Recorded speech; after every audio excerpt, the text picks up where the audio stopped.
2 M4s and assault. All right.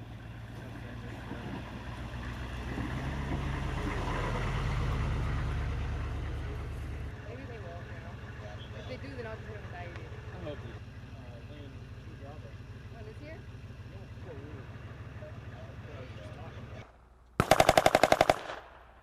This is Outlaw 29, over.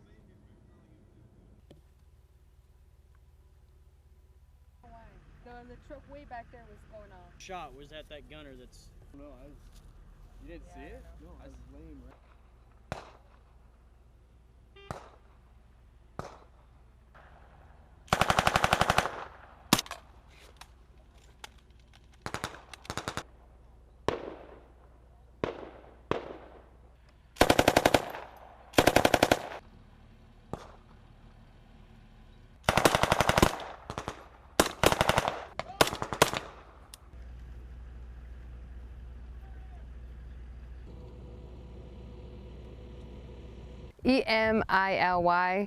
EMILYROMO.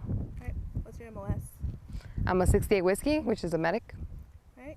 And so what unit are you in currently? I am currently with Bravo Company with 1/417th Infantry Battalion with the 84th Training Command. And where are you? Where's that housed at? That is Fort Worth, Texas. Alrighty. So what do you do on the civilian side?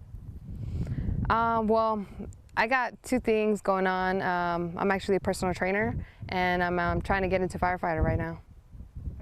Are you a EMT or medic of some sort on the civilian side? Actually, no, I'm not, but I am trying to go into that, yeah.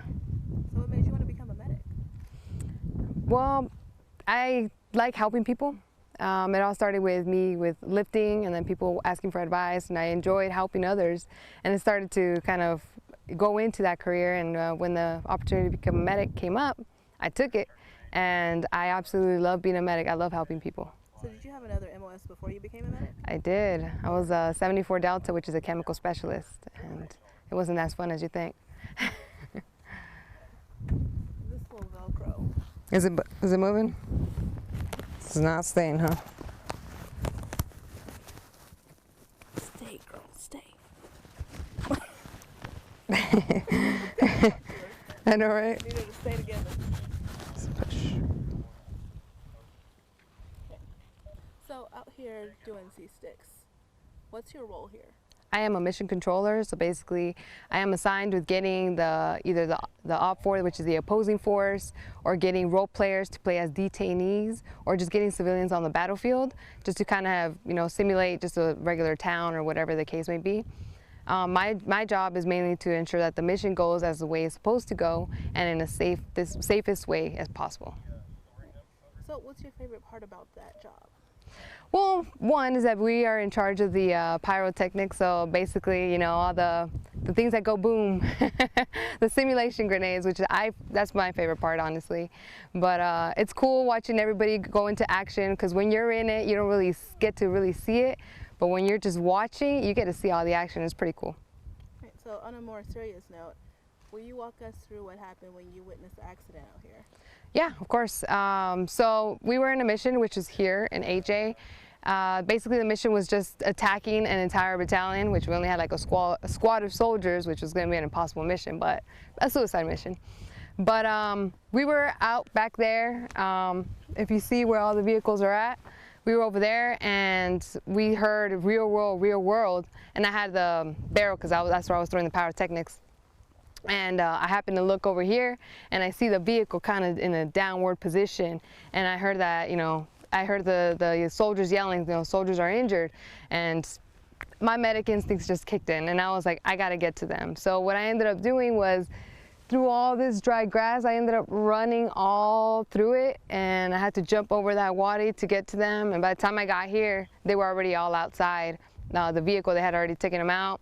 I got here and I asked them, I was like, do you guys have a medic on site? And they were like, no. I was like, all right, let me handle this. So they started assisting me, and I started assessing the soldiers. I assessed one, I made sure that there was nothing wrong with him. He just kind of busted his knees a little bit, but nothing too bad. Moved on to the other soldier. He was in pretty good shock. His pelvis seemed to be hurting, so we suspected a pelvic fracture. So we tried not to move him too much. And other than that, he was just kind of panicking because he was kind of scared. I mean, he said he was feeling a lot of pain. So we kind of just tried to leave him there.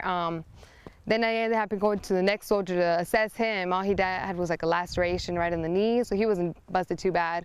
Other than that, then I just started going back to the one that was most serious, and I waited for the company's medics to get here because I didn't have any equipment. I wasn't here to be a medic, so I was just making sure that everybody was, you know, where they were supposed to be, and if there was any serious injuries that needed to be taken care of, then I was there to assess them. So how did you feel after all this?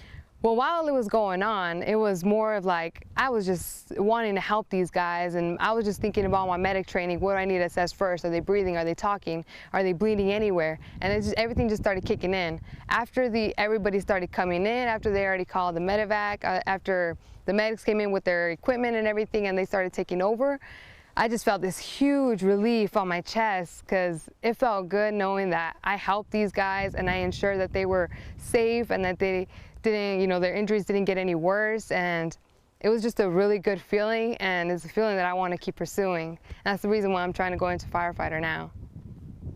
That's awesome.